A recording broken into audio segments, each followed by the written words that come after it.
بڑی بات ہے جی خالد صاحب آپ غریب پستا جائے گا، کیوں جتنے بھی اس ٹائم سازشی ہیں اندرونی بیرونی، ان کو ہم نے بے نقاب کرنا ہے۔ پاکستان تحریک سچ کا اصل مقصد بنانے کا کیا ہے؟ لیکن اس کو ہم نے یہ جو آج تک یہ سازشیں ہو رہی ہیں، مہنگائی کہاں تک جا رہی ہے، مہنگائی غریب آدمی کے لیے شام کا کھانا۔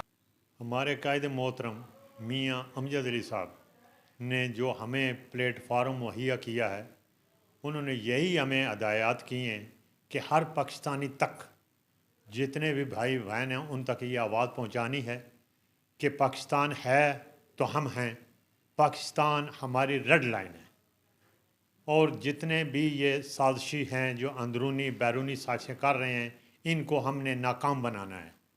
ناکام تب بنائیں گے جب عوام ایک ساتھ ہوگی، تب تک ہم اپنے مشن پہ شروع ہیں اور جاری ساری ہے۔ یہ ہمارا پلیٹ فارم جو ہے پاکستان تحریک سچ کا، اور انشاءاللہ یہ قائم دائم رہے گی۔ ہر پاکستانی تک ہماری یہی ریکویسٹ ہے کہ آپ آئیں، ہمارے ساتھ چلیں، تاکہ جو غریب عوام پسی ہوئی ہے ان کے جائز حقوق ان تک ہم پہنچائیں۔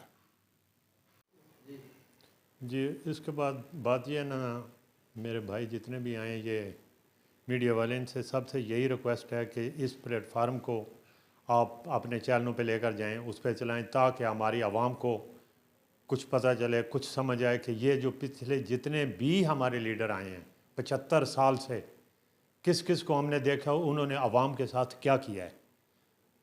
اور آج ہمیں جو یہ تحریک سچ کا پلیٹ فارم ملا ہے، پاکستان تحریک سچ کا، اس کو ہم نے لے کر آگے چلنا ہے۔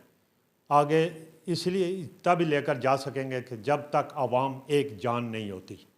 جتنے بھی ہمارے باضمیر غیرت مند بھائی ہیں وہ اس پلیٹ فارم پہ آئیں، ہمارے ساتھ چلیں، شانہ بہ شانہ چلیں، ہم ان کے ساتھ ہیں انشاءاللہ، ہر ٹائم ہر گھڑی ان کے ساتھ ہیں۔